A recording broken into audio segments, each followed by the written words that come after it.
Hello. Welcome to GFA's Engineers Forum. We're glad that you can come in and be able to be here with us to attend our virtual Engineers Forum that will cover all aspects of lead service line replacement funding, from grant submission to the state of the environmental review process, how to obtain additional funding, how to submit your draw request, and give a full and comprehensive review of the federal requirements that are applicable to the lead service line funding. We also plan to discuss the next steps on how to obtain your grant awards. In addition to this forum, we will also have another forum, just in case anyone missed it, on Friday, August 18th, 2023, between the hours of 10 a.m. and 12 p.m. So spread the word. If any of your counterparts or colleagues did not get opportunity to attend this forum, we will have another one on next Friday. So I'm joined here today with some of our Lead Service Line team colleagues here at GFA, Mr. Vince Harvey, Mr. Brian Woodham, and James Fletcher, who is also available. And so we're actually going to get started. This is an open discussion. So if you have questions, we ask that you please put your question in the chat and we will respond right then and there to your questions. So please feel free to take the opportunity to ask questions whenever they should arise. All right, so as I say, this is an overview of the Lead Service Line program. I'm Lisa Golphin, facilitator of the program and team lead here at GFA. So this is the agenda. So we're gonna actually talk about first, I will be up and talking about providing an understanding of the Lead Service Line program requirements. We're gonna talk about grants versus loans. What happens next? You're presenting that, not that, so they see like the notes and everything. Oh, okay. Hold on for just a moment.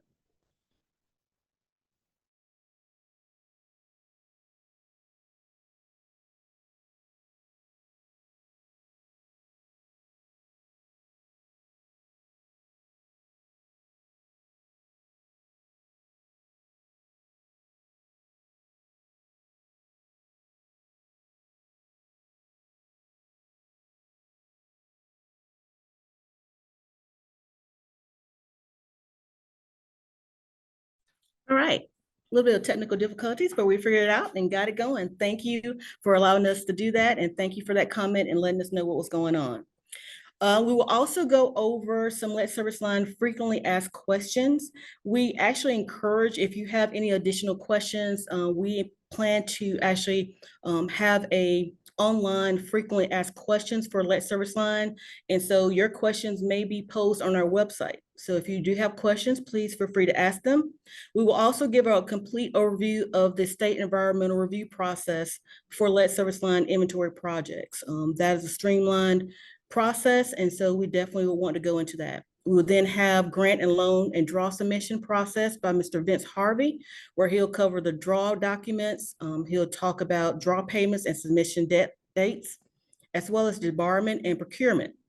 And finally, and leading up the charge is Mr. Brian Woodham, who will talk about the DWSRF federal requirements and inspections. He'll talk about BABA, AIS, DBE, Davis-Bacon wage requirements, and finally, the required project signage.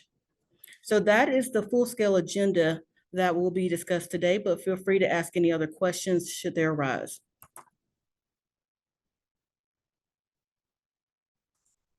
Okay, so what are your eligible projects? For those who are not aware, Lead Service Line inventories are eligible projects that you can seek reimbursement. Any type of lead service line replacement of those lead service lines, site restoration, if you're having to repair from the main all the way to the home, any type of site restoration or sod repair, pavement repair, those are all eligible reimbursement fees. Any type of permitting, oftentimes you have to do traffic cuts or pavement cuts, any type of plumbing fees, those are all applicable fees that you can seek reimbursement under the Lead Service Line program. In addition to non-routine sampling, if you determine that there are lead within the pipes for any type of school or daycare facility, if you have to pay for those filter devices or additional sampling that is not or outside of your normal sampling requirements, those are eligible reimbursement. And we are strongly pushing for communities to actively design a community engagement plan or strategy to be able to provide public outreach to your communities, being able to put out door hangers and also flyers, put notifications on your billers, letting your public know what is going on, that this is in accordance to the lead and copper rule and what your intended actions will be. This will keep not only your community safe, but also your employees when they're going out to do your inventories and replacement projects. So one of the things that are eligible equipment, a lot of communities have reached out and asked, are piece of equipment eligible? Absolutely. If it is directly involved in the preparation and determination of your lead service line inventories, we have here a example of Vermeer's vacuum excavator. This is a portable piece of equipment that is an eligible expense. Up in the right-hand corner, you see a lead pipe detector. You will have to provide documentation to GFA in advance of pieces of equipment that you are wanting to seek reimbursement on. You also have to tell us what is your percentage of usage of that piece of equipment or that device. We recognize that after the lead service line inventory project is completed, that you'll still have these pieces of equipment in your fleet or within your operations. And so you cannot say that there's going to be 100% devoted to lead service line inventory, because after the inventory is over, you still will be using it. So we definitely want to make sure that you send us in accurate percentages of usage. And when I say percentage of usage, what is your percentage usage for the inventory or for the replacement project only? That percentage is the reimbursement value that you will be reimbursed. So definitely get that information into us. They will apply to procurement guidelines. So you will have to bid out those pieces of equipment. In cases where there may be a sole source, you will have to provide documentation to us that this is a sole source item from the manufacturer. All right, who are eligible and ineligible borrowers? We get this a lot.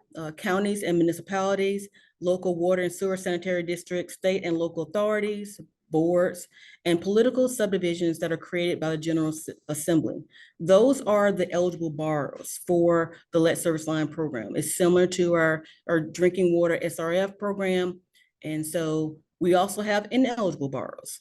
Now, if you have a community or authority that has been deemed out of compliance with Georgia's Department of Community Affairs, or if they are on the non-compliance list for Department of Audits and Accounts, we strongly urge you to make sure that you're aware of this, because that would deem them ineligible for this funding.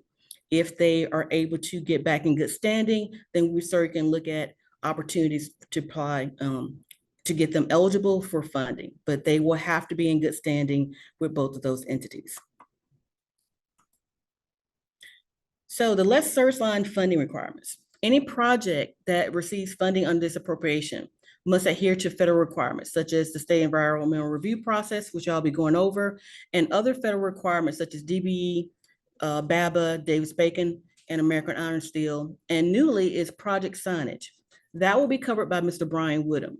But we did want to make sure that you understand, and we're going to continue to reinforce this, that this is an eligibility requirement for the program. So if you have an existing community that have already completed their lead service line, they will have to be adherents to the federal guidelines. If they're ongoing right now, they will have to be in adherence to federal guidelines, or if there's a future project, they will have to be in adherence to the federal guidelines. Any project under this appropriation will have to replace the entire lead service line, not just a portion of the lead service line, unless that portion has already been replaced through a previous rehabilitation effort by the customer or is currently being replaced through another funding source. So let's talk about the entire service line. Under EPD guidance, in order to receive the federal funding for lead service line, you will have to replace the entire service line. And that is from the water main, including the system owned side, as well as the customer owned side. That is a requirement of the program. There are no deviations for it. If you only replace just the system side, then you are not eligible for the funding. You will have to replace both the system-owned side and the customer-owned side in accordance to EPD guidance. Principal forgiveness. Principal forgivable funds are allocated to those projects that receive the highest score based on pre-application scoring and ranking criteria. During our solicitation period from February 14th through April 14th, we receive a number of applications or pre-applications from different communities, and principal forgiveness and affordability scores were looked at in that ranking. Under the SRF programs, GFA's affordability criteria is key. We look at that when we're awarding to disadvantaged communities. We also have a 10-point criteria. As you see on the screen here, these are our criterions that make up our affordability criteria. And that is what was used when actually ranking for the lead service line funding for potential grants. We also look at for affordability for principal forgiveness for loans. So that will be a key component of how funding will be dispersed or issued or granted to communities for lead service line. It's a little bit different from our other DWSRF programs, but for lead service line, we base it all on affordability criteria. So why should you consider GFA? As you're aware, the first year of our funding, we were allocated $66.8 million. That was then kind of drastically reduced for FY23 to $28.7 million. Within that funding is totally and completely dedicated to communities for their lead service line inventory and replacement projects, with 49% of the 66.8 and 49% of the 28.7 being allocated to principal forgivable loans to disadvantaged communities. The allocation from FY22 to FY23, that drastic reduction had a lot to do with the drinking water needs survey.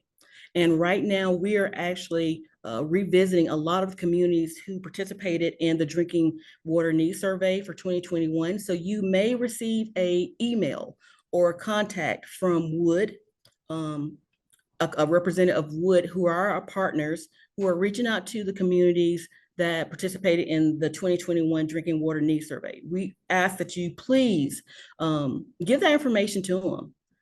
Complete the survey. Give us the information that we need for your lead service line inventory replacement costs. So that way we can look at revisiting and getting the future years, because the lead service line is a 5-year program. So your results and feedback will actually help to increase the funding for years 24, 25, and 26.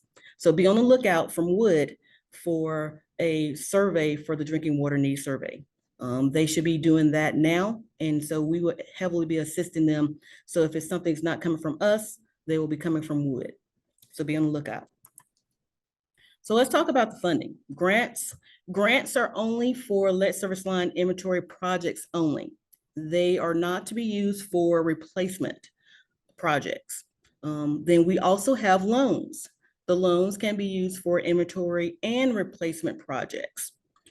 So for the FY22 funding, we were using our set-asides, which is roughly 31% of the $66.8 million.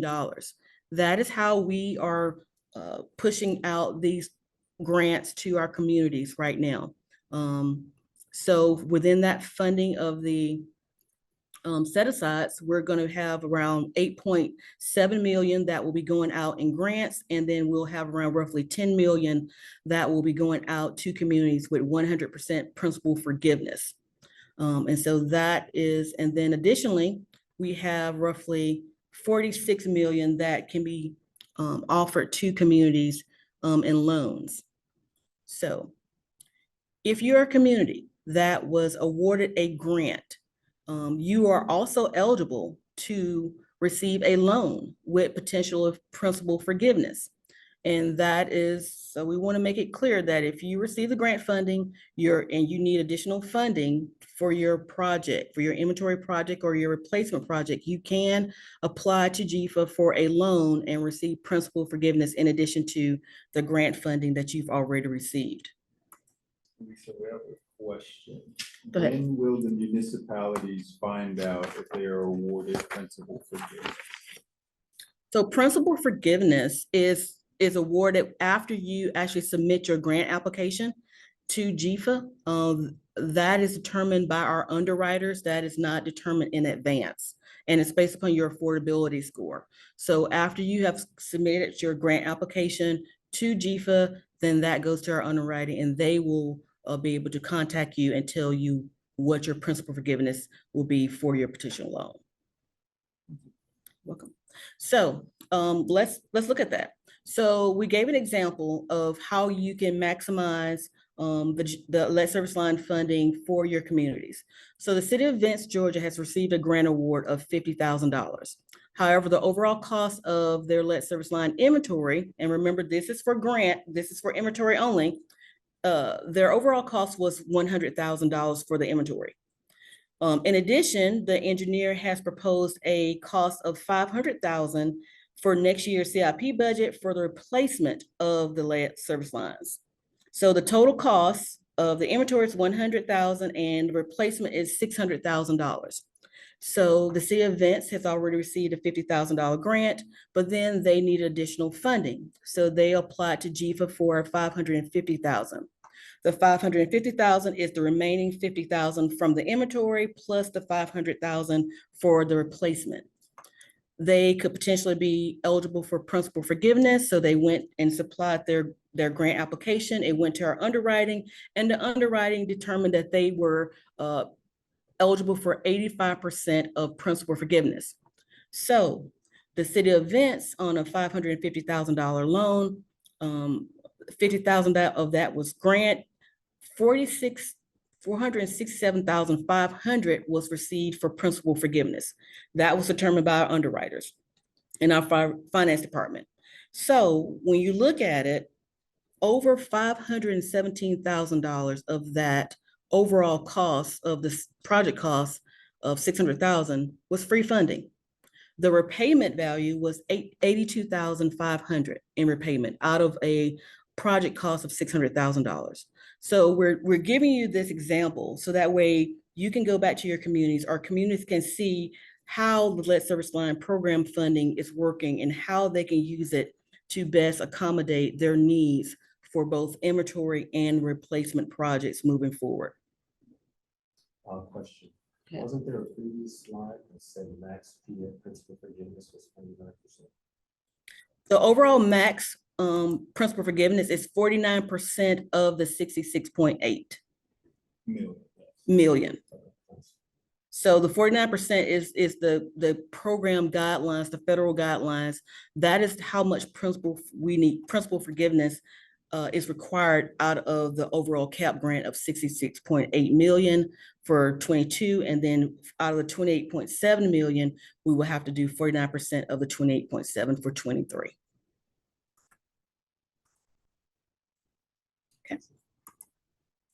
Okay, so now we're getting to the frequently asked questions. One of the questions I always receive is, how do I receive the grant award from my community? You guys have put it out on your IUP. I know that my community has been awarded this funding, and so now I'm ready to receive the funding.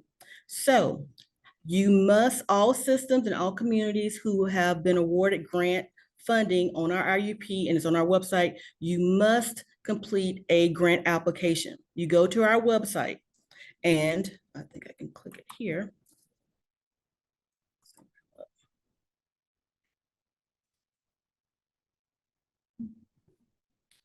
It's not. Okay, so you go to our website, and I thought it would work on here, but under water resources, and then you go to the application process.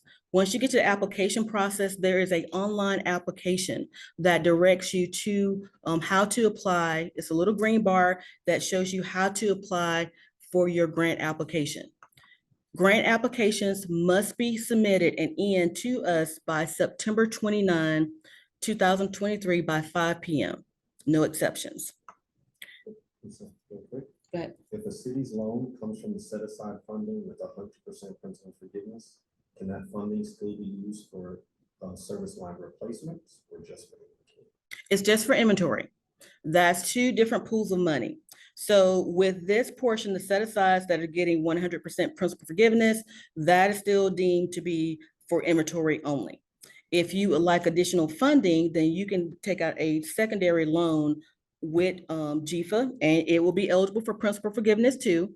And then you can use that loan for replacement. And if you have additional requirements for any additional money to complete your inventory, you can actually roll that over to that loan too. So then that will be for both inventory and replacement.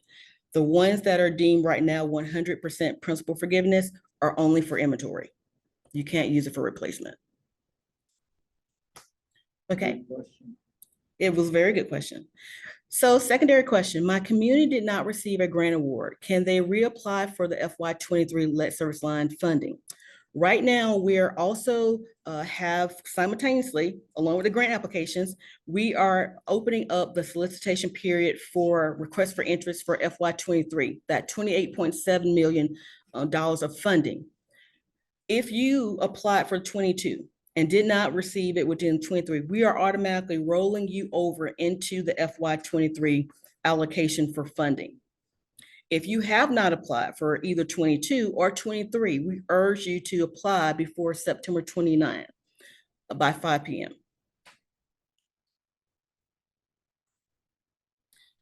If my community received a grant award within the FY22 lead service line funding and it was not enough, can they reapply within the FY23 lead service line funding? The answer, unfortunately, is no. We consider that to be double dipping, and we're trying to be good stewards of the federal funding that we receive, because all the funding has to be reported on. And so if a community was awarded a grant within FY22, they will not be allowed to apply for a grant within the FY23, but they can apply for a loan in the FY22 with principal forgiveness. So please be sure that you're understanding this. You can't apply, if you receive for 22, you can't go back and apply for 23 to get grant funding, but you can apply for a loan with principal forgiveness. So there was a bit of confusion. So pre-applications for FY23 and final applications for FY23 are both due on that September date? That's correct. 23, both for 23? These are the pre-apps for 23, and the grant applications for 22 are both due on the same day, September 29, 2023 by 5 p.m. All right, and some clarification. All counties must submit a lead inventory by 2024, showing that we have inventory all loans, even if no lead. That's correct. All communities, I'll say all systems, because it actually applies to both public and private, are required to submit a lead service line inventory by October 16, 2024. If there's no lead, you still have to submit a inventory or submit documentation with confirmations to Georgia EPD, and that will have to be digitally uploaded into the new software database that we are creating. It has to be electronically uploaded into the new software database. If there's no lead present, you only have to submit it one time. You're done. If you do have lead, then they will require you to submit it every year until all lead is removed from your system. Will the grant award be issued as a lump sum award to communities? No. The grant award will follow the same process as our current DWSRF and CWSRF programs. Reimbursements are based on eligible invoices being submitted to GFA for eligible expenditures. We review them and then pass them on to our finance department for proper disbursement. So it will follow the same process as all of our other DW and CWSRF programs. Next question. Yeah. If we needed additional funding beyond what was previously submitted / requested in the application of interest, can that extra amount be requested for FY23? Did they receive award? If you received award, if you submitted your application and you received award for FY 22 in the form of a grant, you cannot resubmit and say you requested $100,000 for a grant for FY 22 and you were only awarded 50,000. You cannot request in FY 23 for the remaining $50,000 in a grant.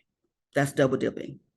You can, however, apply for a loan for the remaining a portion of money that you're needing to meet your inventory and replacement costs. We have not received an award yet. Okay, so if you have not received an award, then yes, we urge you to go in and apply for FY 23 grant funding.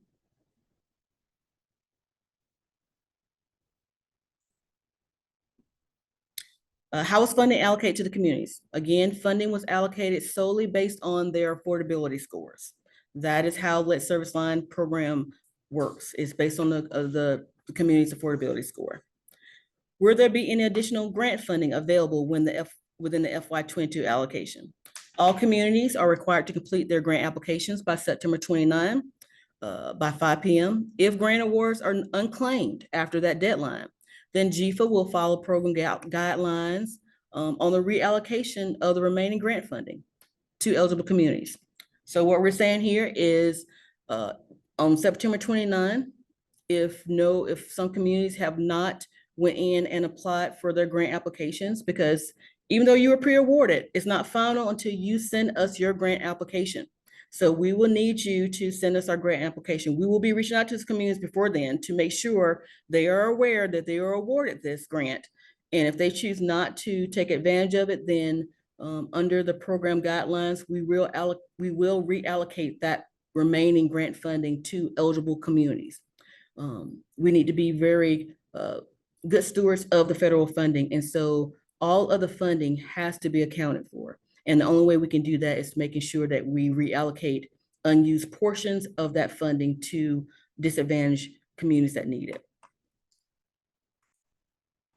What is the deadline to apply for my community's FY 22 Lead Service Grant?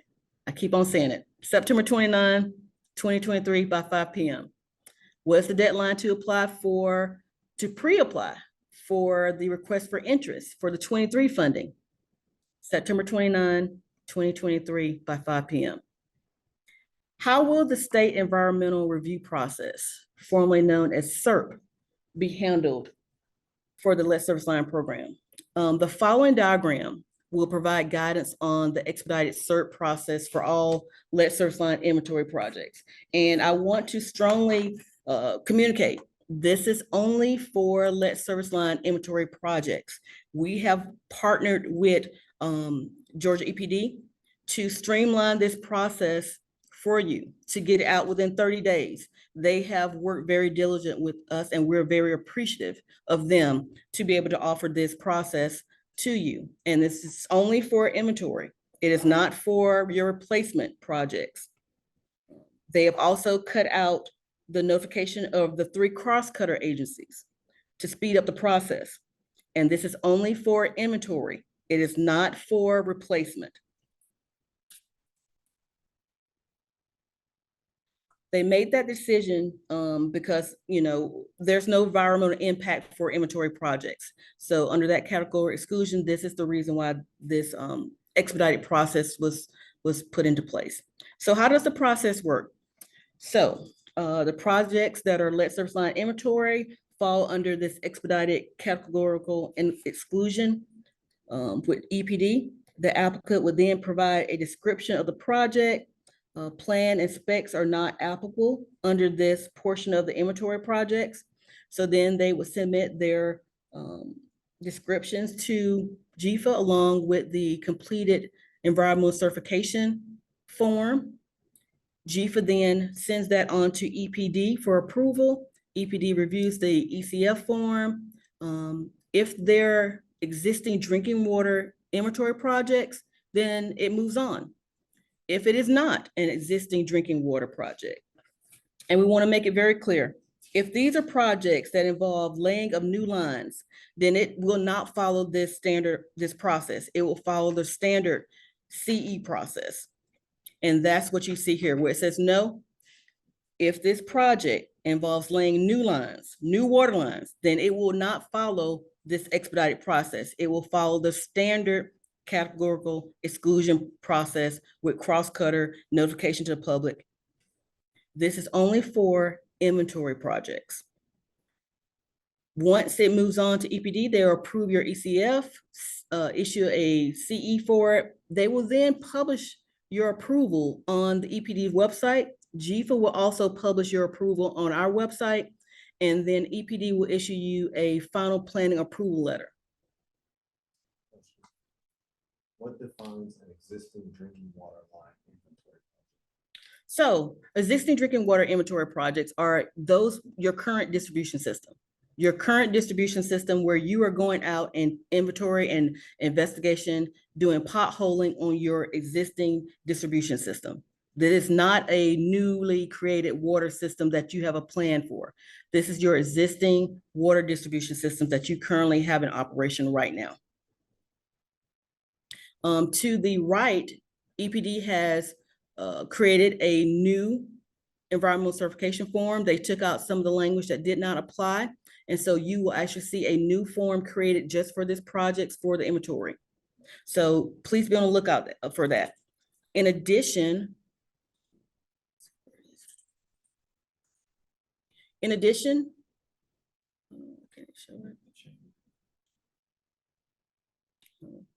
okay, in addition, GFA has also streamlined. So we have all of your project numbers for your projects, for your communities.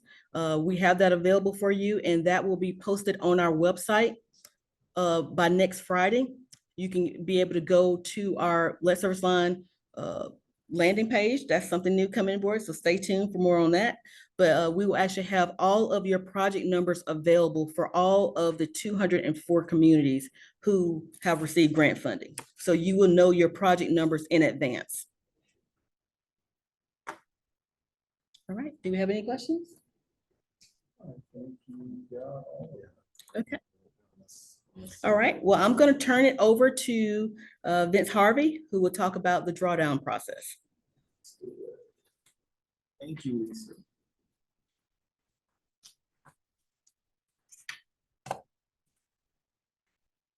Right.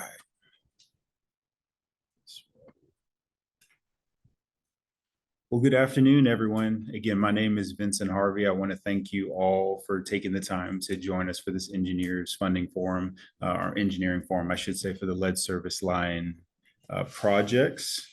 I'm going to briefly go over the lead service line drawdown process, as well as try to give some examples that we're going to include in our what we call the program packet. So it's going to be a little bit of back and forth between slides and actually seeing examples. I think examples are the easiest, at least for me, to digest and understand. So feel free to continue to ask questions as we kind of go back and forth. All right.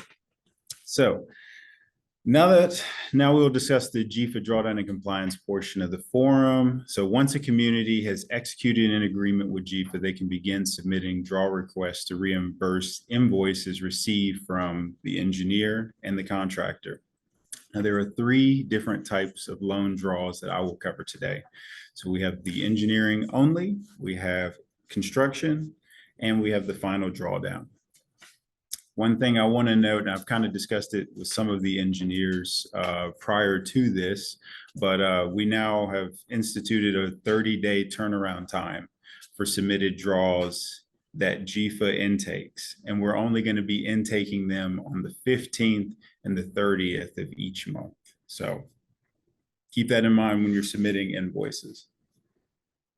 Right. So let's get into the engineering drawdown. So engineering drawdowns, as many people I'm sure can figure out, are drawdowns that only contain invoices relating to engineering services. These drawdowns require the following documents: the GFA drawdown form that's signed, the engineer's certification form signed by the engineer, and the engineer's invoice with the breakdown of services performed. Again, please note, the submitted documentation must be put in this order to avoid delays in draw processing. It just makes it, we have a checklist that we handle internally as we're reviewing your draws. So to have it in this exact format will help us expedite the draw process so we can get it dispersed as quickly as possible. And I'm going to see if I can give an example of it. Give me just a second. Did you download the program, the Lead Service Line program packet on the Teams or no? Okay, Mike can do it real quick. Give me just 1 second. That's fine. Let's see. And again, as questions come up, please feel free to shoot them over while I'm downloading this. Shouldn't take but just a minute.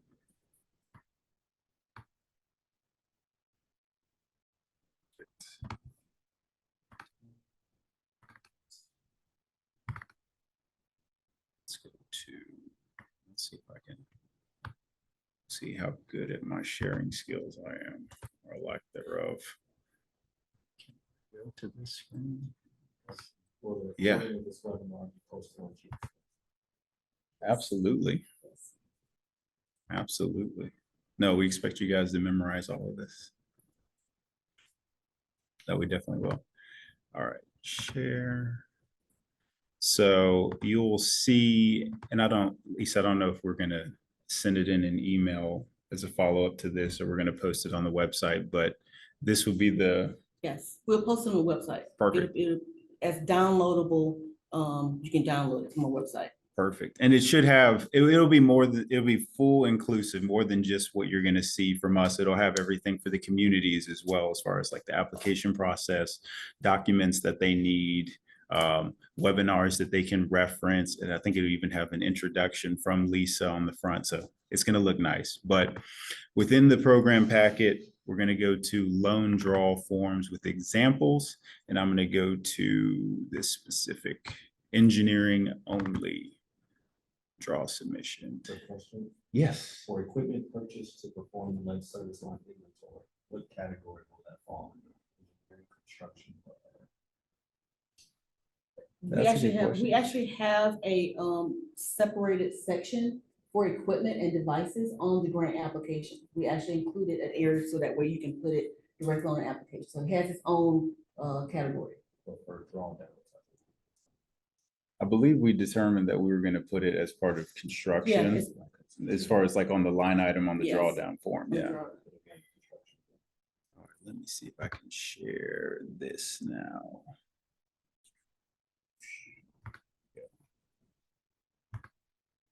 But make sure Perfect. that it's under procurement, that you follow the procurement guidelines. Yes, can we see it?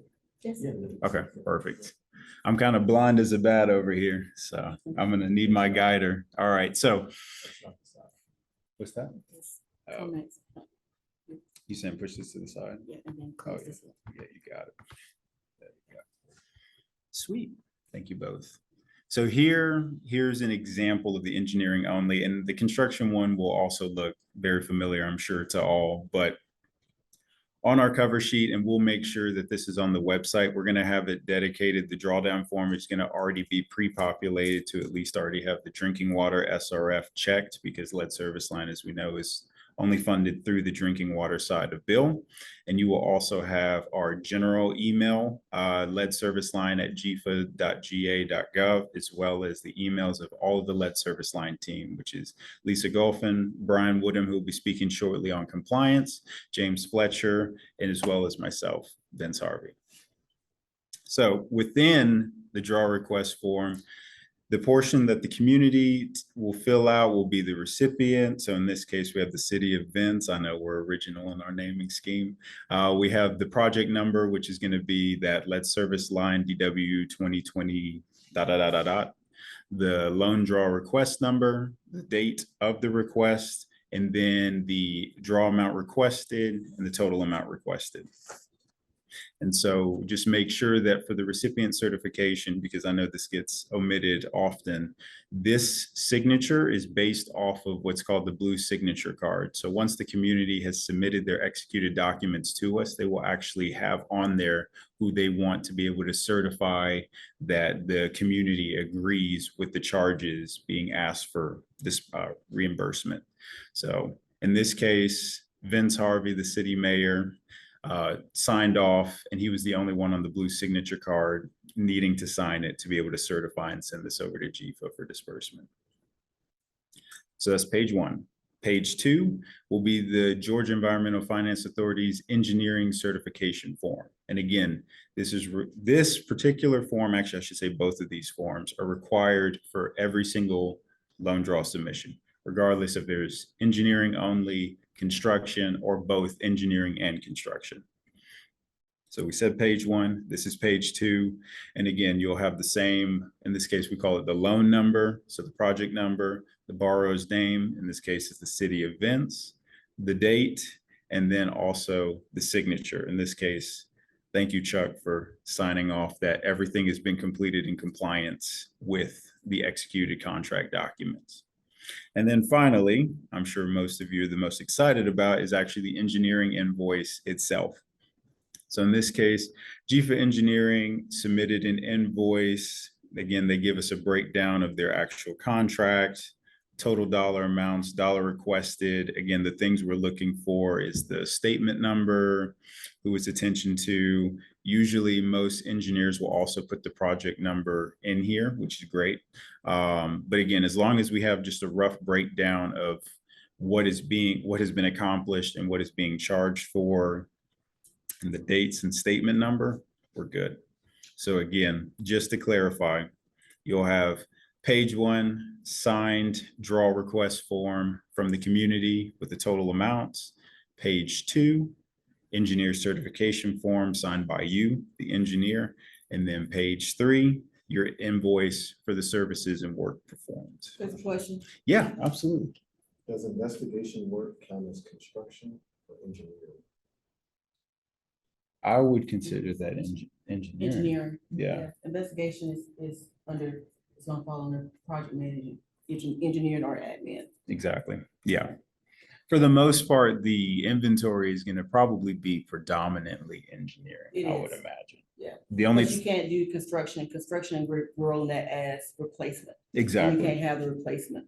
exactly. Yeah. The only time you may even submit for construction would just be for like, if you're purchasing, I think as Lisa was saying earlier, purchasing like equipment to actually perform the work. So like those, I think hydrovac trucks and, things along that line, which we'll get into in the actual construction. But yes, for the most part, to answer your question, and thank you for asking that question, it'll be engineering.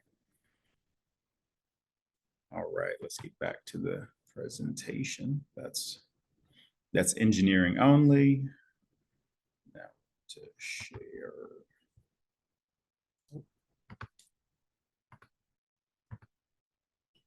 Share screen 2.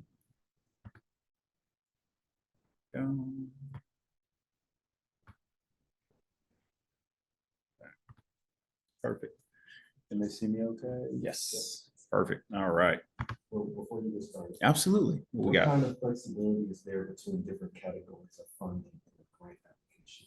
For example, if the project exceeds the construction budget that comes from the loan funding, but has money left over in the inventory. can that work? So if I'm the easier question would be, does everything have to fall within like each category? Like if you only have, let's say $100,000 in engineering and $100,000 in construction, do you need to? Repeat the question because they can't hear me. They can't hear me. Yeah. So- Oh, okay. Yeah. Yeah. Can you hand me the laptop actually, and I'll read it Yeah. off. Let's make it easier. Yeah. All right. So the question was, what kind of flexibility is there between the different categories of funding in the grant application? For example, if the project exceeds the construction budget that comes from loan funding, but has money left over in the inventory category, can that money be reallocated? So that specific question is a no. And it kind of goes back into what Lisa was saying earlier about how the grants is only applicable to doing the inventory portion. So if you're getting a loan for the actual replacement portion, they're considered two completely separate pots of money.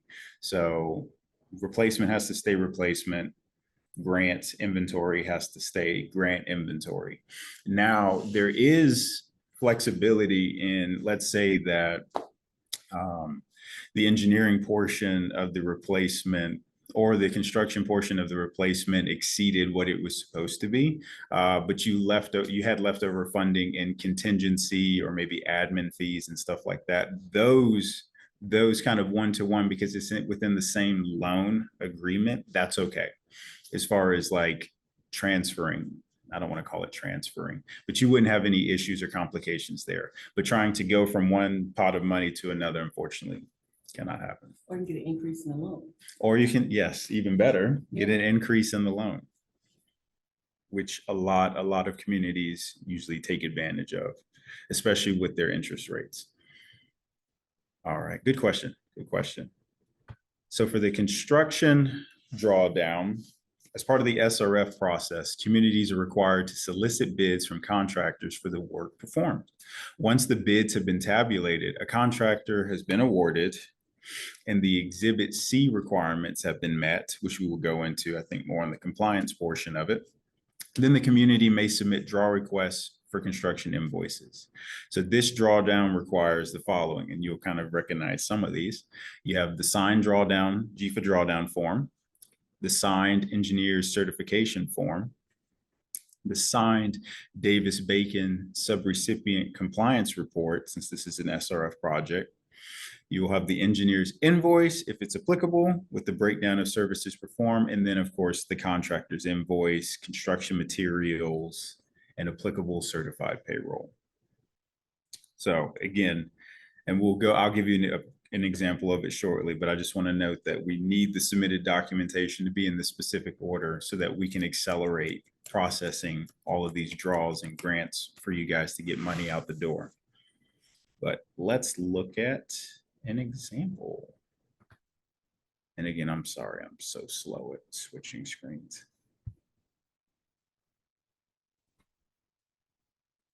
I feel like such a grandpa.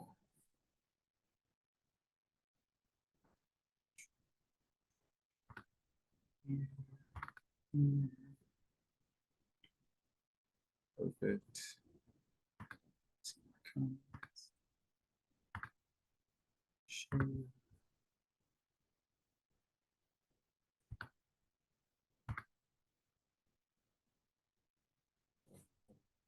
We're good? Sweet. So again, very familiar, very similar to the engineering only loan draw request. The only thing additional you'll probably notice is that, and I know this seems really cheap, but there's only $1,000 being charged in construction. So we have our total is $2,000. Again, you have the signature from the community based off of what's on their blue signature card for approved approvers.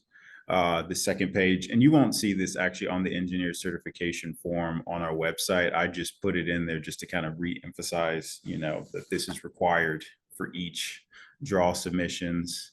So that's your engineer certification form, again, validating for the work and services performed that they meet contract document specs. This is that subrecipient Davis-Bacon compliance report.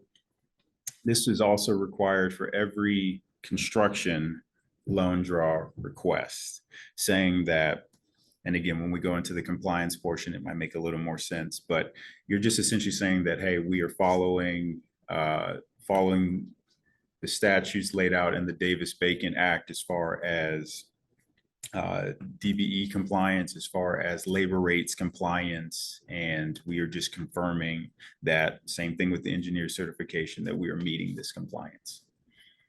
So this can either be signed by the owner or it can also be signed by the owner's rep, aka the engineer. So this is just the verbiage for it. And now we're into, again, if there was an engineering fee applicable, feel free to tack it on here. It'll look very similar to the one we kind of went over. And then for our for our loan draw request, we're kind of trying to change the formatting. In the past, we've let any type of, I don't want to call it AIA, but schedule of values be sent to us. And a lot of them, I'm sure, as you can tell, are kind of crazy. So we're trying to reel it in and stick to more of an AIA format, which I know is more common, more commonly seen amongst GCs, but this, I think we'll also include this on our website, but I just created an example. So in this case, our GC, who is Lisa, Brian, James and Sons LLC. I didn't know you guys started a GC firm.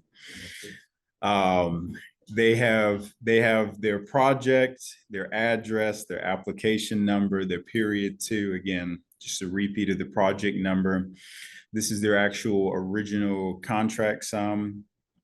They had a net change order, contract sum to date, and then total completed and stored to date, their retainage, and a lot of this on the G7. So I think this is the G701 there, yeah, G701. So the next page, actually, if you use the AIA form, it'll actually auto-populate the stuff for you. So again, it's great. I don't want to reinvent the wheel, but this is the breakdown of what their current payment due is and their balance to finish.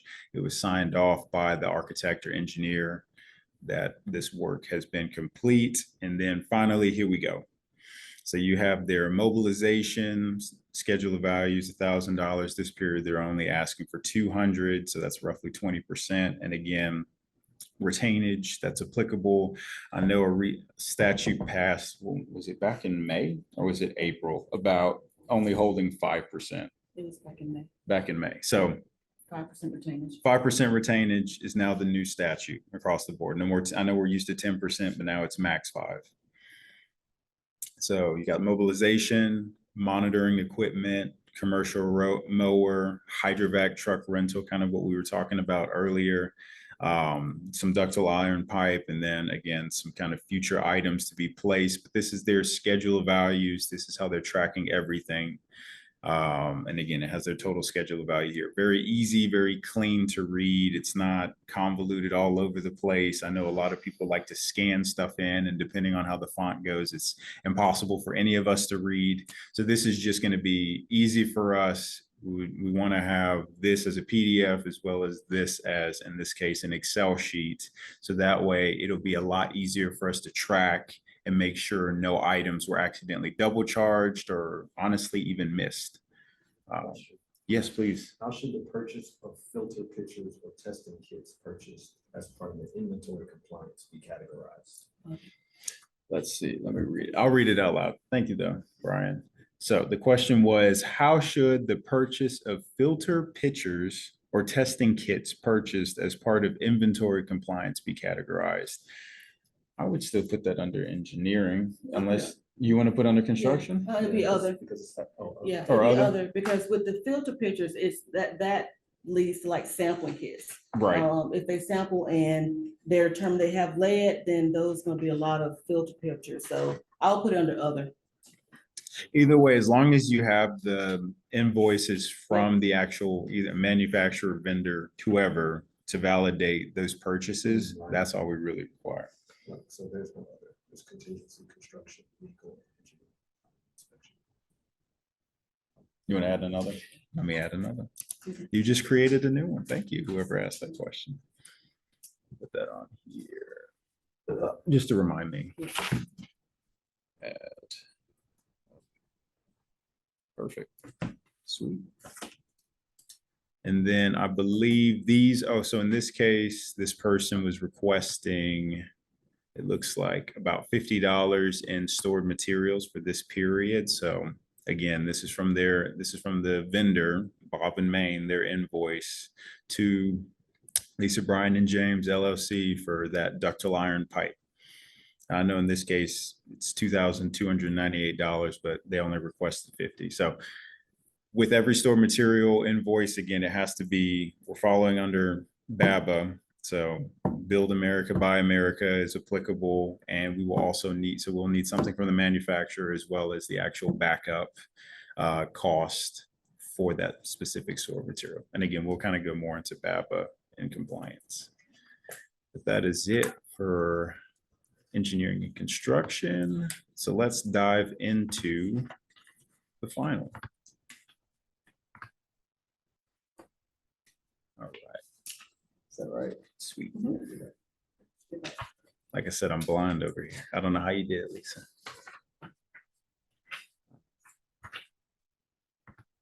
Cool. Next. Okay, so we made it to the finish line, excuse me. So once construction has been completed and the project is in the closeout phase, there are several additional requirements needed for GFA to process the final drawdown request. So we require a copy of your engineering's certification that the work is completed in conformance with approved contract documents. So that's a separate, that would be on letterhead from your engineering firm. We will also need a copy of the contractor's final pay estimate and their final release of lien from the contractor.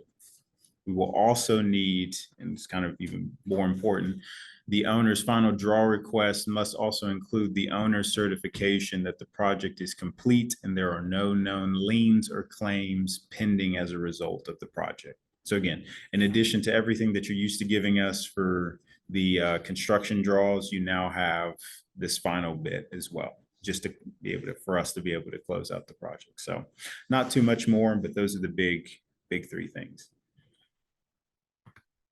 All right. Well, and with that, I believe we are in the compliance portion of our presentation. So I will turn it over to PM3 Brian Woodham to take you through that. And again, please feel free to ask me any questions. If you have any questions for Lisa as well, again, continue to put them in chat and we'll try to get them answered for you. Over to you, Brian.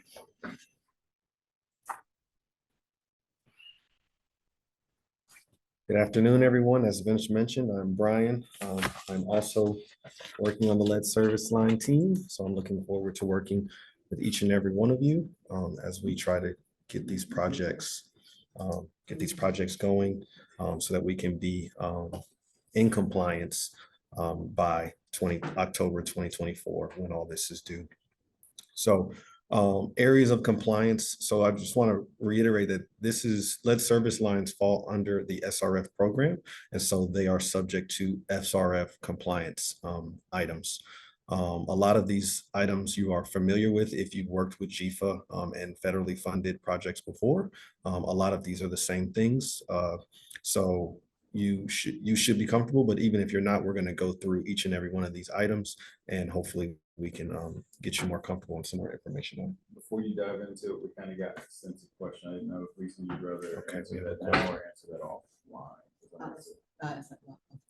Okay, so there was a question, but we'll answer it offline. So these are most of these are for all of our SRF projects.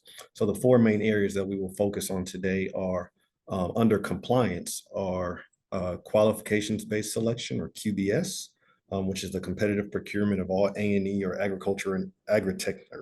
architectural and engineering services. Our Exhibit C requirements, the bidding and pre-construction requirements as outlined in the executed agreement with the community.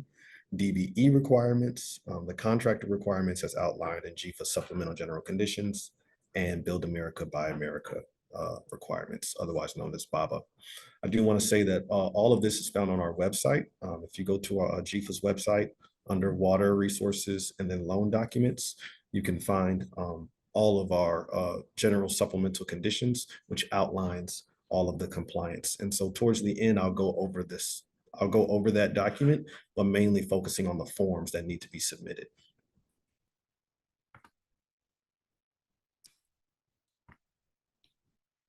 So QBS requirements. For anticipated project costs greater than 1 million and A&E services that are greater than 100,000, then the one-step or two-step procurement process is required. So the one-step procurement process only applies if the project costs are 1 million to 3 million and the A&E services are more than 100,000. And that one-step process is where the borrower selects a consultant based on the scoring methodology that has been published in the RFQ, and then they make the selection based on that. If the project costs are more than 3 million and the A&E services are more than 100,000, then the two-step procurement is required, where the borrower does the scoring methodology published in the RFQ to narrow down the candidates to 3 to 5 finalists. The borrower interviews the finalists and then selects the most qualified candidate. Communities are required to submit the QBS process to GFA in addition to the acknowledgement on the application. So you may be familiar with the, in the application, the last page is generally our acknowledgement that you used the QBS process. But going forward for the lead service line, we need each step documentation based on each step. So we do need your scoring methodology, we do need your RFQ, and we do need those interviews for the finalists. So that we have that information so that we can log it, so that we can remain in compliance. Exhibit C requirements. Following the Exhibit C requirements must be met before construction funds can be dispersed. So I want to emphasize that these are based on construction funds. So we've already noted that that includes purchasing items for the inventory. And I think this also would include other when we get to that. So we need these documents before we can put anything in that construction section. So this includes the proof of advertising, which can be done locally through newspaper or tribunals, community websites, but also must include the Georgia Procurement Registry. Once bids from the contractors are received, they must be cataloged via a certified bid tab. Upon review of the received bids, the engineer must submit the award recommendation to the community. Once the community reviews the bids and the award recommendation, then they will have a meeting and then have the governing body awards resolution, which also needs to be submitted to us. GFA requires the executed contract documents, including as-bid construction plans, specifications, and addendum of the contractor, the construction and payment schedules, and the contractor's written oath. The engineer must provide a summary of the plans for on-site quality control of their qualifications of construction inspection, EPD plan inspects approval letter, the performance payments bonds, certificate of insurance from contractor, and lastly, DBE requirements. Yeah. We got a question. So, We have a question, which is, oh, sorry, no, it's actually above, we have multiple. So, okay. Are the compliance items? Are the compliance items mainly for lead service line replacement, or does it include inventory projects as well? So it includes both inventory and replacement projects. Again, if we're just talking about the engineering portion, which as we said before, your inventory will be mostly engineering, but anything that would go outside of that engineering would be subject to these compliance items, including the QBS and the Exhibit C that we've already went over. Next question What is, if there's more than- what if there's more than one contracted A&E service, engineering plus contractor doing investigation, contracted separately by the community, but totals more than 100,000, but is neither more than 100,000 individually? So the question is, I'm assuming the total cost of A&E is over 100,000, but the separate contracts are less. So did the community put out an RFQ for those engineering services? So if the community put out a RFQ for those engineering services, that is the route that they need to take, because even though they have two different engineering firms, the overall cost, they could do like most people are doing, like, phase approach, where they have one person doing one portion and another person doing another portion. I don't see too many communities for one project doing two separate RFQs. Right. So they would just do one RFQ for engineering services, and they could solicit two different engineers. Okay, so to answer the question, for the two separate A&E entities, the two separate A&E services that individually are less than 100,000, but collectively are more than 100,000, it is based on the RFQ. So if it's just one RFQ and then they have contracted two people, then that RFQ is what we're going on. So that's based on the $100,000, so they do need to comply with QBS requirements. And what might make it a little bit easier too is, if you think about it from a GFA's perspective, all we're seeing is that the engineering services being requested like that dollar amount is gonna exceed $100,000. Regardless of if it's one firm, 5 firm, 80 firms, it doesn't matter. It's that dollar amount itself. So if you're going over or anticipated to be at, again, past the minimum, in this case, A&E, 100K, then yes, you would need to follow the full QBS process and submit that documentation for it. Because the funding's to the community. Right. At the end of Right, the the day. funding is day, to the community. So we're gonna look at the overall engineering services that the community requested. And then would the RFP be, oh, I think you already answered that one. Let's see. What is the advertisement requirement for an inventory? What is the advertisement length requirement for an inventory? Typically it's 28 days for other projects. It's 30 days. Yeah. Yeah. It's 30 day, it has to be. Posted for Yeah, 30 it has to be days. posted for 30 days. Is that all the questions? Go ahead, this one. So the advertisement, say it again and then answer. Yeah. So the question was, what is the advertisement length requirement for an inventory? Typically, it's 28 days for other projects. So in our case, I believe GFA across the board is 30 days. 30 days. So the answer is 30 days. The answer to that question is 30 days. But if you wanted to go back to, I think Is you were this one? reading this one. Was that a question? It kind of.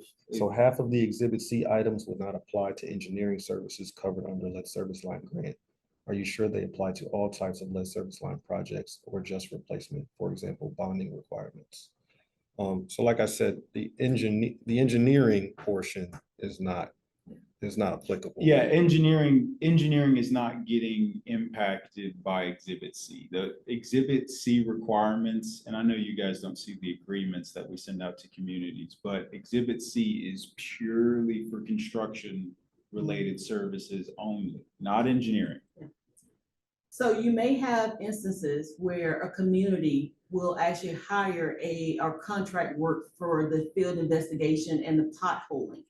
So that will fall as a construction type of project.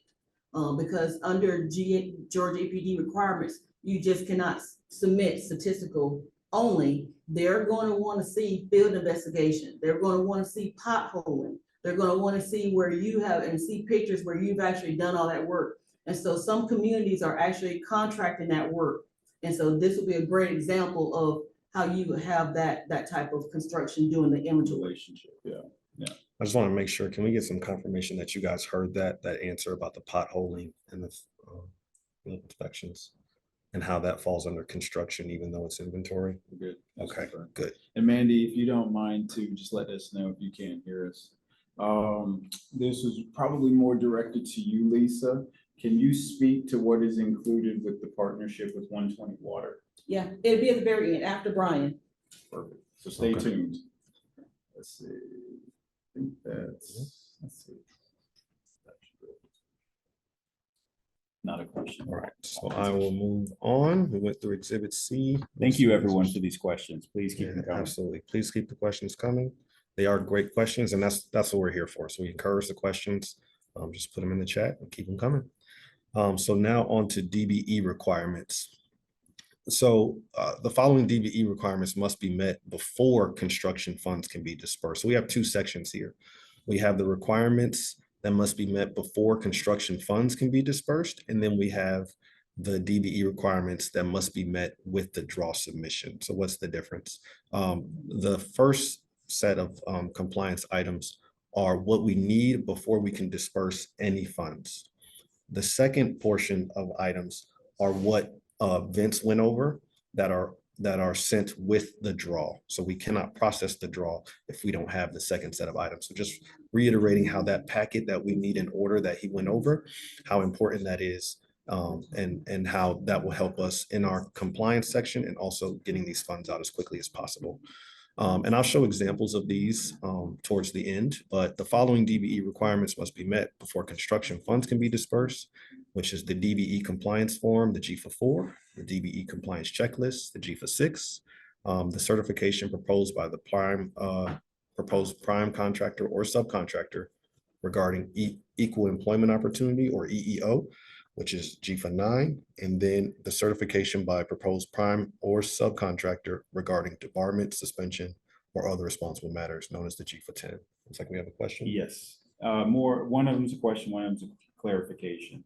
So the question was, does Exhibit C pertain to the construction associated with field observation contracts? And I believe the answer is yes. Yes. A resounding yes. Field observation contracts do It- fall under Exhibit C. And it lines up with kind of a statement from somebody else, which is what I wanted to clarify.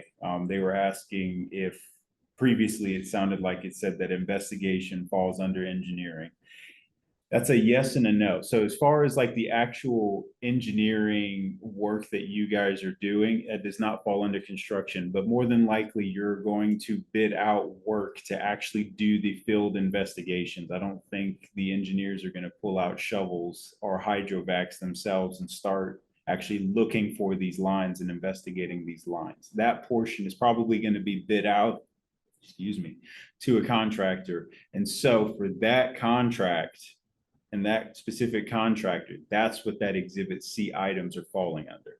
So not necessarily the work that you're doing yourself, but for the actual field investigation measures and works. When you bid it out, exactly. Let's see. It says, do local funds count as other funding source, therefore needing to be included on the application? That's like SPLOST, if they're getting SPLOST money or any type of, yes, we need to see similar to, and this is the same as any other, program, DW or CW, you have to provide us that information of what is the other funding source that you're getting. If you're gonna be using SPLOST funds or, If the communities. capital reserve Yeah. funds or things like that, please let us know. You will have to show that on your application. Right, so just like so the question was about, do we need to see local funds and other funding sources for these lead service line projects? And we do, just like every other SRF project, we need to be aware of those funds. So to kind of piggyback off of the previous question, what if the engineer subcontracts investigation such as surveying? I don't know if we would consider surveying itself, because that's not construction. I was thinking more along the line of actually seeing what's below the ground, like actually doing the field. Survey is gonna fall, the surveying is actually gonna be, the invoices are gonna be submitted as invoices for engineering services. Yeah. So that is gonna That be makes sense. submitted under engineering. If you're hiring a survey companies, the surveyor is gonna submit those invoices to you. So that will be under engineering. So It's surveying same as you're doing like services. any type of geotechnical Mhm. work, those invoices come in under your engineering invoices, and we pay you and then you pay them. Hopefully that kind of helps answer that question. And then let's see, how does a community indicate they are seeking loan funding for construction if they were designated as primary in the 2022 IUP? I don't see this option in the grant application. Is there another application?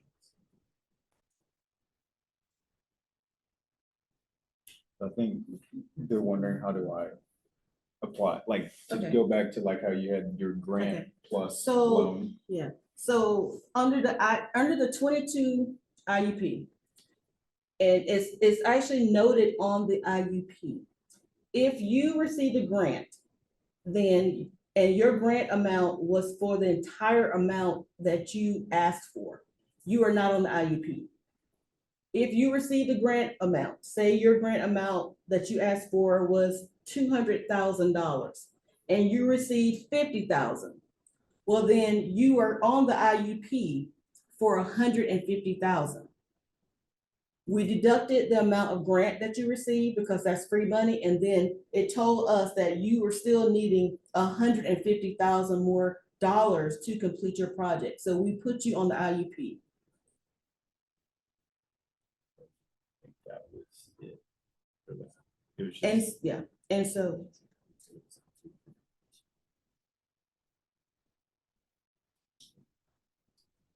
Okay, Yeah, that's all we got. So all right. Thank you guys for those questions. These are great questions. Again, that's why we're here. So keep them coming. I'm just going to continue on with the compliance items. Looks like you guys are more nervous about if you have to do them as opposed to what they are. But that's completely understandable. So the last part of the DBE requirements were following the EEO or equal employment opportunity requirements are recommended. So the goals for minority and female participation expressed in a percentage term for the contractors aggregate workforce in each trade on all construction work in the covered area are 4%, 4% for both minority and 4% for female participation. So MBE or WBE, minority business enterprises or women-owned business enterprises. EEO is applicable to all contractors' construction work. And so for these first two bullet points, we want to just say that we are encouraging, we're trying to meet with these lead service line projects, the EEO requirements, which are 4% for all across the board for our projects. So if you can use a MBE or a WBE in any form, we highly encourage that to help us meet the 4%. But the contractor shall not discriminate on basis of race, color, national origin, or sex in the performance of this contract.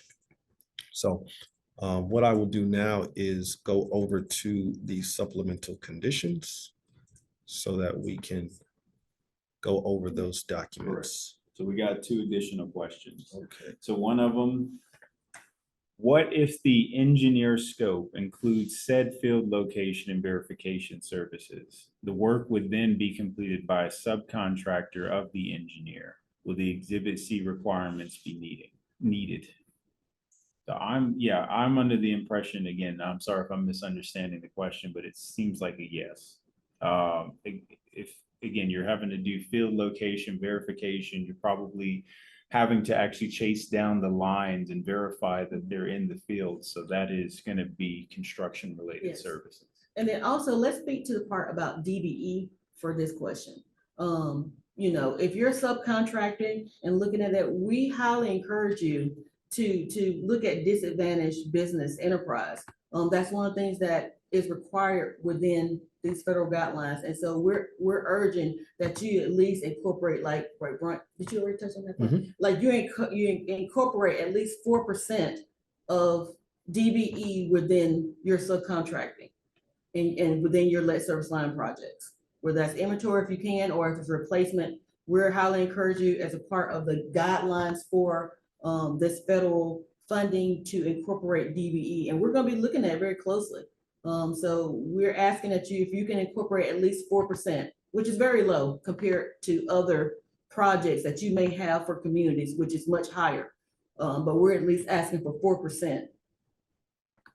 And then, thank you, Lisa. And then if a QBS process has been completed under another federal program, such as DCA Community Development Block Grant Program, can that be used for this project, or does another QBS need to be done? I mean, the big thing to me is, that's great that they did the QBS, but if it doesn't follow or match what the SRF requirements are, then it's kind of an automatic no, in my opinion. Yeah. But if it does, like, I'm sorry, I'm not super familiar with DCA's QBS, Community Development Block Grant Program. But if their requirements are the same as the SRF requirements that we have posted on our website, then I would say that's totally fine. But if it's not, then unfortunately the answer is no. And they would have to list the amount of the community development, the DCA Community Development Block Grant as other funding source, so that we'll know that they received it.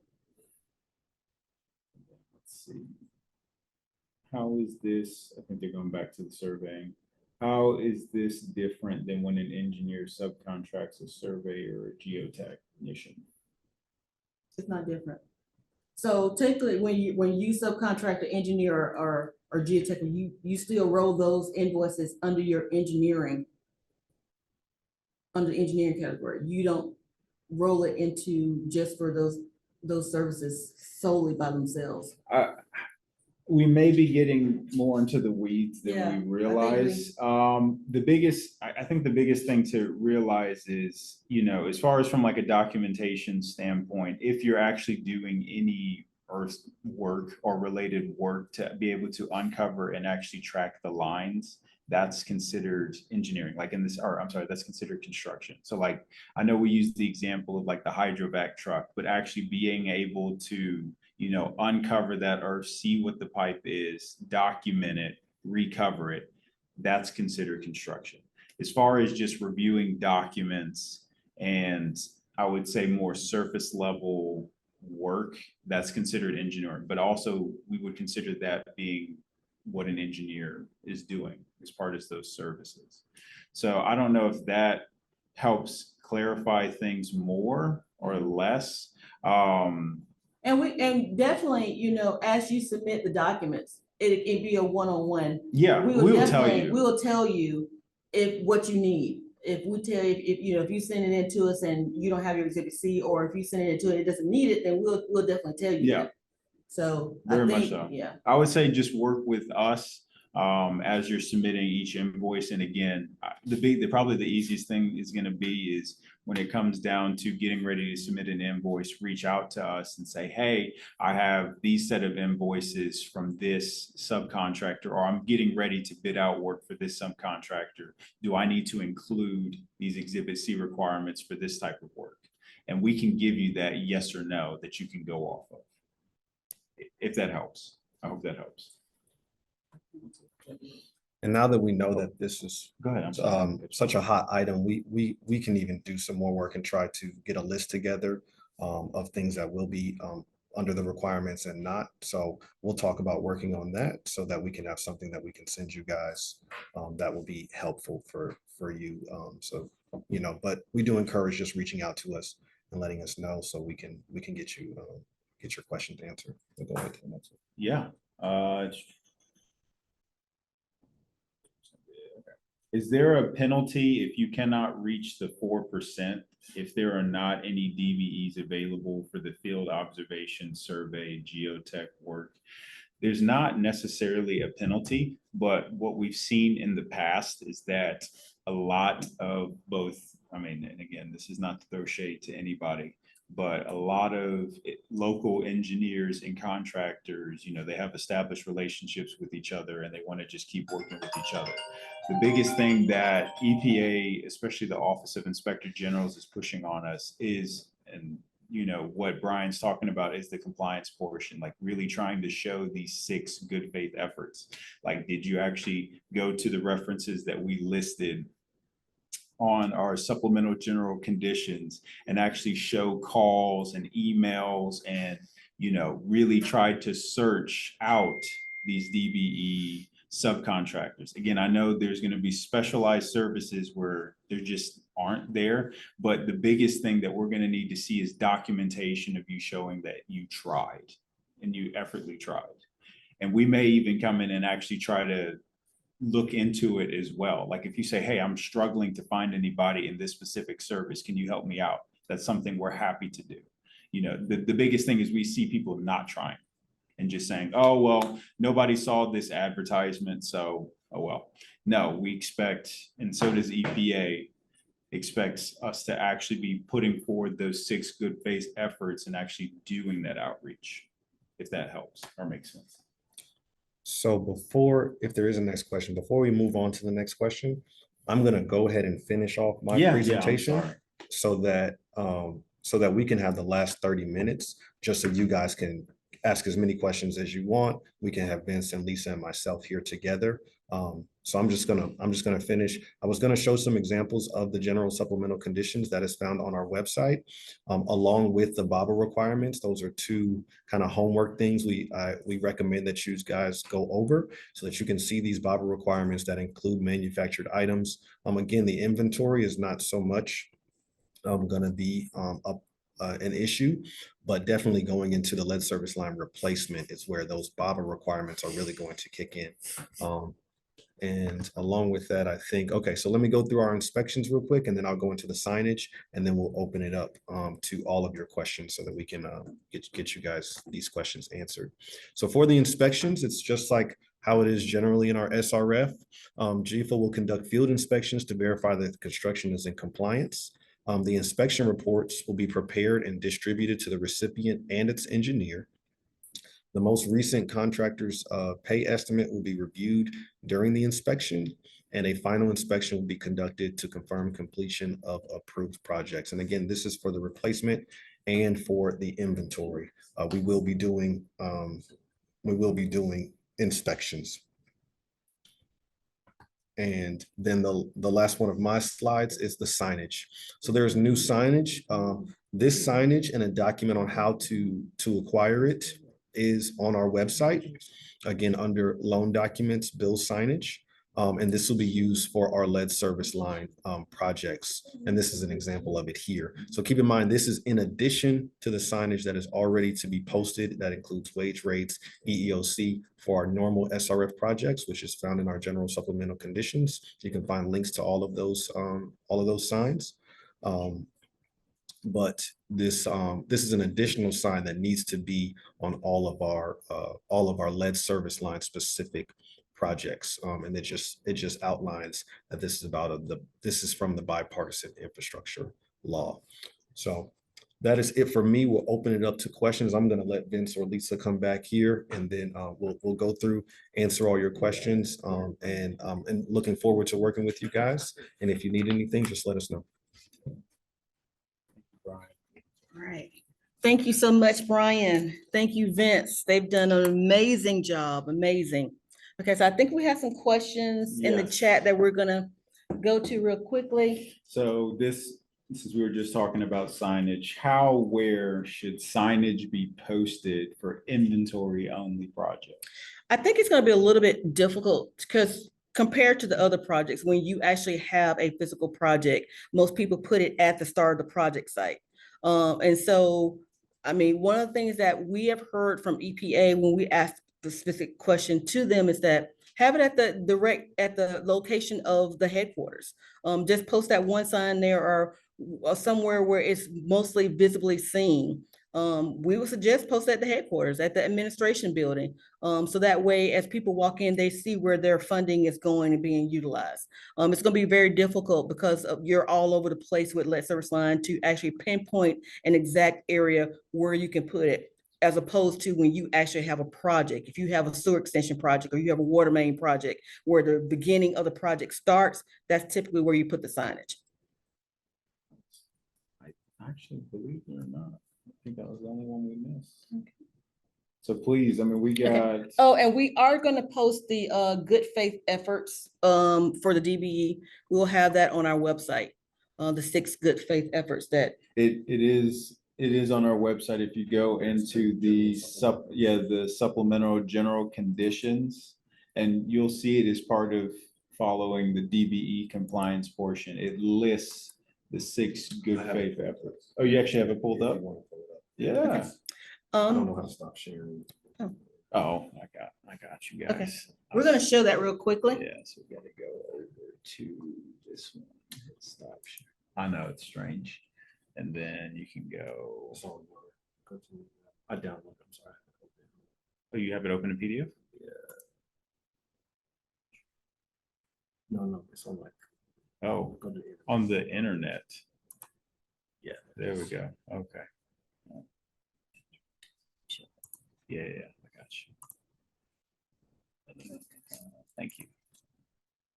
All right, go team. They've Go actually team. pulled it up for you to be able to So, show Let the, me get back over into. There we go. and this is on our website. Correct, yeah. There we go. So again, this is part of your DBE compliance checklist, also known as your GFA 6, which is one of the things that you'll be turning into us before you can start submitting construction loan draws. But this is that 6 good faith efforts we were referencing. And I mean, again, it's on our website. We also try to include resources like GDOT's DBE program, City of Atlanta, DeKalb County, Fulton County, you can call, MARTA, you can also call. EPA also has their DBE posted. And again, if those aren't sufficient and you see more resources too that maybe we haven't posted, I mean, send it to us. Again, the whole point is that we want to show these good faith efforts to make sure that DBE participation is met. But like I said, this is on our website. Again, it's included in the supplemental general conditions, which once we reorganize, it'll be even easier to find, but it's all posted. Yeah. It's all posted. Can't wait to share that with you. Coming soon. All right. Let me take you Show back. slide 7 again. community qualification. Absolutely. Share.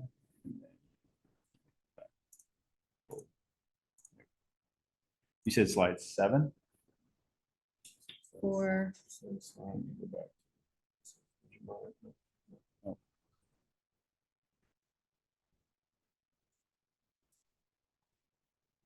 Can you show slide 7? Slide 7. Sure. But the presentation is available. It is available, but I might can fly over to 7 real quick. There we go. Was this, is this what they meant? Community qualifying criteria. Trying to see. probably, yeah, the affordability. Oh, okay. This one. Gotcha. Yeah. Communities qualifying are eligible for this is GFA's affordability criteria. These are the 10-point criterions that we use to basically base the eligibility and ranking for the Lead Service Line program. I'll take you back to. I think you already talked about that. Yeah. I think you Okay. might actually be on Yeah. All right, Yeah. so now we want to talk about our good faith partners, one being IBE Environmental. They have some great webinars that are coming up. They had a great one yesterday where they talked about the Lead Service Line in the Great Michigan Lakes area. If you did not see it, then you missed a treat. But as you can see here, they have one next week, which is very vital and you need to talk about. Tips on how to communicate with your customers about PFAS, which is one of our other leading programs here at GFA, as well as Lead Service Lines. That's on August 16th. If you go to IB Environmental's website, we also have it on our website for the link, and we're going to put it in the chat for you. They then come back with technical assistance opportunities from the Environmental Finance Centers. That is on August the 23rd. And then they round it out with the Ask the Funders Q&A panel discussion with members from the Georgia Funders Forum. These are free webinars. Please take advantage of these opportunities to learn and grow and get greater knowledge on Lead Service Line, on potential funding, on technical assistance, on PFAS. IB Environmental do a great job in hosting these webinars. We're great to have them as a partner, and we look forward to the other webinars they have coming forth. Our other partner that you talked about was 120 Water. So 120 Water has been hired by GFA and EPD to actually build a software inventory database. We are working with them to actually move that effort forward because all utilities will have to upload their inventories into this software database. It is mandatory. This is per Georgia EPD, that you actually go through training on how to upload your inventory. So we ask and urge you to go here. We will actually have this on our website where you can scan this QR code and link to registration. Registration will begin after Labor Day. Once you complete the mandatory training, you will be provided a link to be able to access your own individual community portal and upload your inventories. It is vital that you do this training. So we ask and urge that you work with 120 Water. So under the contracted partnership with 120 Water, it's only for the building of the software inventory database only.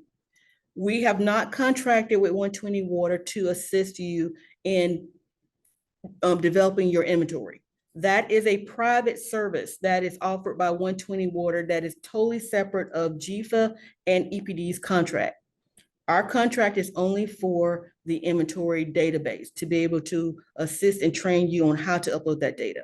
It is not for you to create your inventory. You have to contract 120 Water directly if you would like to, for them to facilitate that service. They have some great little techniques and tools that talk about the actual compliance. And then too, we have partnered with them so that for individuals in communities, one community will actually receive a little swag gift from 120 Water. Each community should get that gift. And so we're urging you to go ahead and register with 120 Water to get your one community gift that talks about lead service line rules and compliance. It has some great little swag tools in that little toolkit, and a lot of great information. So go on to 120's site, go to our website. By next Friday, you'll be able to see this link to be able to register for registration. And they also provided some inventory tips. They asked that all communities work to create a living spreadsheet. Please go to the drinking water page of Georgia EPD to download your Excel spreadsheet. This will be required to be able to upload your inventories. You cannot use your own spreadsheet. You will have to use the provided spreadsheet from Georgia EPD. It is found on their drinking water page, but we'll also have it on our page for your reference. Add your records, but don't overwrite your data. Design your data set with your map in mind. You will have to have a transparency map of showing your locations. Any utility that has over 50,000 in population or service connection will have to have a transparency map that shows their lead service line areas. Plan for your inventory and your lead service line replacement plan to be seen and used by your community members. Being able to have that within the community and have advocates within your community is going to be crucial. If there's any lead anywhere, it's a service line. Be prepared to replace on the spot if you're doing excavations. One of the things that EPD has stated is that if you're out there and you're scratching, then they will require you to replace it. And so be prepared when you're doing your inventories. The toughest challenge is confirming non-lead where there's no detailed records and or clear construction standards. That is a true statement. How do you confirm what is non-lead? You will have to have identifiers for both sides, the system side and the customer side, identifying what type of material classification it is, whether it's lead, non-lead, galvanized. Those are classifications that you will need to know. So having that knowledge is going to be key. I think that's going to wrap it up. So here we have our contact information. If there are any more questions in the queue, we can answer those questions. We have a little bit more time left. We ask that you and urge you to go in and please to complete your grant applications. If you are needing a loan, if you need to have a discussion with us on what works best for your community, here's our contact information. We'll welcome that conversation to make you aware of what GFA funding and lead service lines available to you and how it could be most useful for your compliance needs. We did get a few follow-up questions. Okay. So one of them kind of aligns with the 120 Water.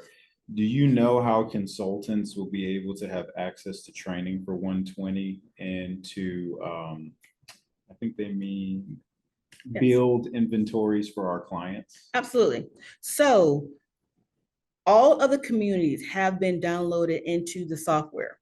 The communities, since they are the direct contact for the actual compliance of having their inventories, they will have to give permission to their consultants to be able to access their portals.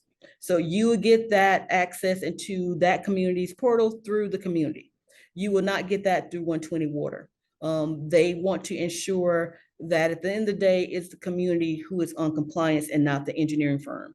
So you will have to go directly and work directly with the communities that you represent in order to get permissions to be able to upload the inventory on behalf of that community. And then You can, though, I want to say this, you can go ahead and register for the training, but you will not get the link to the community. The community will get their own link and then they will get that permission. But you can go in and get the training. We're not saying that you can't do that. So please, if you're a representative community, we urge you to go and get the training from 120 Water. thank you for that clarification. Yeah. If a city is awarded the fiscal year 22 funds from their pre-app, so I'm assuming they're referencing the IUP. Okay. Do we have to wait, or does the community have to wait until the official application is turned in and approved to start bidding out the inventory portion? I would imagine that if you didn't wait, you're technically putting yourself at risk because you haven't submitted your application, which means you haven't been formally approved and executed contracts. Reimbursement. Yeah, well, the funding is retroactive. The funding is retroactive, and so you are, you're able to get, so if you're bidding, but we want to make sure that when you're bidding this out, that you're aware of the requirements of the program.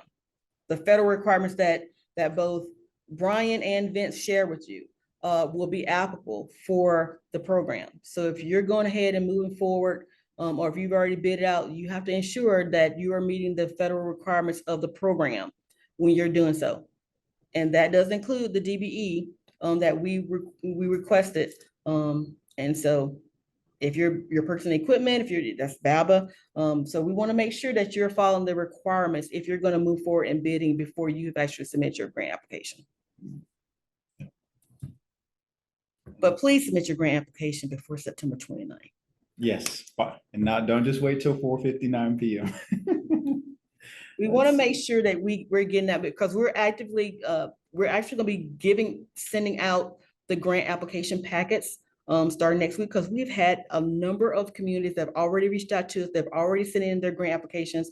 And so you will start seeing communications from GFA as of next week and getting that information out. You'll also be seeing some information. We're gonna send something out to you, letting you know where you can find more detailed information on our landing page for Lead Service Line, including some information on communications. AWWA has a very, very nice toolkit about Lead Service Line communications. And 120 Water has shared with us an example of a door hanger that you can go out and put into your communities to let your constituents know that work that you're doing in the area. So we do have some great communication tools that are coming forth for you. So in the grant application itself, one of the engineers noted that a bid date and a notice to proceed date were required entries. What if nothing is being bid out because the project cost does not meet the minimum requirements? So if nothing is being bid out, and so I think there was the information there where you just put none or either zero. In areas where there's nothing to report or is not applicable, we ask that you put zero or you put the word none. And then, this is a good question too. If you receive the pre-approval of grant funding from GFA and you're getting ready to do your actual grant application, it asks for that grant project number. Where can this be found? The grant, we actually have the project numbers available. And like I said, we will actually have that posted to our website for you to see. How do I share this? Oh, I'm sorry. I'm sorry, you're asking me. I'm like, yeah, Vince, Yeah. let's share this a little bit. Okay. Move this real quick, go to stop share. Share. This one, yeah. Share. So we actually have all your project numbers available for all of the cities. So we have those available to you. This actual list of all of the project numbers with the affordability score and the grant awards will be on our site. As we receive applications, we'll be updating that information. So it's going to be a living document, but all of the grant numbers are available for you to be able to know what those numbers are. You're going to need it when you're actually creating it for the SERP information. So you will need that number, but it's here. So we will have that available to you. If you need it before then, just let us know and we will get that information to you today.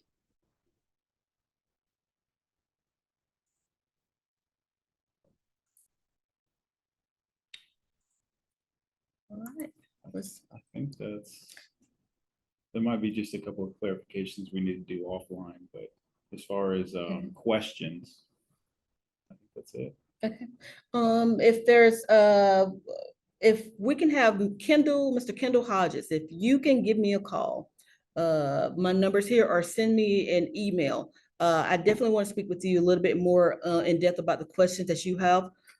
Please reach out to me at least lgolfin@gfa.ga.gov. Or you have my phone number here. I definitely want to speak with you after this meeting about a question that you had for me. If you have any other questions that we have not touched on, like I say, please feel free to reach out to any of us and we can definitely get you the questions that you need. We will have another engineers Forum on August 18th, which is next Friday, and that is from 10 a.m. to 12 p.m. So if any of you did not reach out or did not get in touch with us, we will be back again to share this information with those who missed this opportunity. We thank you for participating within our Engineers Forum. We hope to bring back more information to you in the coming months. Thank you so much.